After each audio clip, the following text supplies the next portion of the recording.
दोस्तों, आज हम जानेंगे महाभारत के ऐसे पत्र के बारे में क्यों महाभारत का मुख्य पात्र उन्होंने कैसे एक भीषण प्रतिज्ञा ली और भीष्म पितामह कहलाने लगे। तब तक मत्स्यगंधी एक सांवली सलोनी युवती बन चुकी थी। मछुआरों के मुखिया दासा ने उसकी अच्छी देखभाल की थी।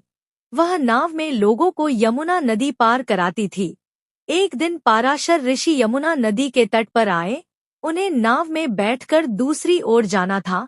जब वह नाव में नदी पार कर रहे थे तो वह इस मछुआरी युवती के प्रति आकर्षित हो गए और वह भी ऋषि की ओर आकृष्ट हो गई। उसके अंदर हर वक्त यह जद्दोजहद चलती रहती थी कि उसका जुड़वा भाई महल में रहता है और वह मछुआरों के बीच रह रही है। उसने सोचा कि ऋषि के साथ संबंध बनाने पर वह कोई मुकाम हासिल कर सकती है। वे यमुना नदी में एक छोटे द्वीप पर रहने लगे और इस संबंध से एक पुत्र पैदा हुआ।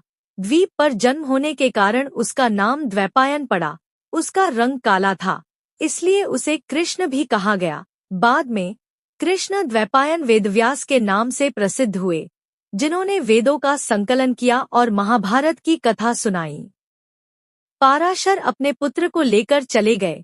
जाने से पहले उन्होंने मत्स्यगंधी को यह वरदान दिया कि उसके शरीर से आने वाली मछली की गंध चली जाए और उसके स्थान पर ऐसी दिव्य सुगंध आने लगे जिसे पहले कभी किसी इंसान ने महसूस न किया हो। उससे ऐसे फूल की गंध आने लगी जो अलौकिक था। इस अद्भुत सुगंध के कारण उसका नाम बदलकर सत्यवती यानी सत्य के गंध वाली रख दिया गया। इसे वजह से वो लोगों को आकृष्ट करने लगी।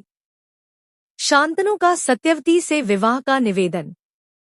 एक दिन शांतनु ने सत्यवती को देखा और उससे प्रेम करने लगे। उन्होंने सत्यवती के पिता के पास जाकर विवाह के लिए उसका हाथ मांगा। जब मछुआरों के मुखिया दासा, जो अपने आप में एक छोटा मोटा राजा था, ने सम्राट को अपनी दत्तक पुत्री का हाथ मांगते देखा तो उसे यह सौदा करने का अच्छा मौका नजर आया। उन्होंने प्रतिज्ञा ली, मैं कभी बच्चे पैदा नहीं करूंगा। अब मैं बच्चे पैदा करने के काबिल नहीं हूँ। क्या इससे आप संतुष्ट हैं? आखिरकार मछुआरे ने हाँ कह दी। वह बोला, मैं आपसे अपनी पुत्री का विवाह तभी कर सकता हूँ अगर उसकी संतान कुरु वंश का उत्तराधिकारी हो। शांतनु ने कहा, यह संभव नहीं है। मैंने पहले ही अपने पुत्र देवव्रत को गद्दी सौंप दी है। वह कुरु वंश पर राज करने के लिए सबसे बेहतर शासक है। चतुर मछुआरे ने राजा की ओर देखा तो उसे लगा कि वह पूरी तरह प्रेम में डूबे हुए हैं। वह बोला, फिर मेरी बेटी को भूल जाइए। शांतनु ने उससे प्रार्थना की। उन्होंने जितनी ज्यादा विनती की, मछुआरे को उतनी ही आशा नजर आने लगी। उसे कांटे में बड़ी मछली फंसती दिख रही थी। वह बोला, यह आपके ऊपर है। अगर आप मेरी बेटी को चाहते हैं तो उसकी संतान को राजा बनाना ही होगा, वरना खुशी खुशी अपने महल लौट जाइए। शांतनु एक बार फिर निराशा में डूबकर महल चले गए। वह सत्यवती को अपने दिमाग से निकाल नहीं पा रहे थे। उसकी सुगंध ने इस तरह से उन्हें सम्मोहित कर दिया था कि वह एक बार फिर राज्य के मामलों में दिलचस्पी खो बैठे। वह चुपचाप बैठे रहते। देवव्रत ने अपने पिता को देखकर पूछा, राज्य में सब कुछ बहुत अच्छा चल रहा है, फिर आपको कौन सी चीज परेशान कर रही है? शांतनु ने बस सिर हिला दिया और शर्म के मारे सिर झुका लिया। वह अपने बेटे को नहीं बता पाए कि बात क्या है। आज्ञाकारी पुत्र होने के कारण वह उस सारथी के पास गया जो शांतनु को शिकार पर लेकर गया था। उसने पूछा, शिकार से लौटने के बाद मेरे पिता पहले जैसे नहीं रह गए हैं, उन्हें क्या हुआ है?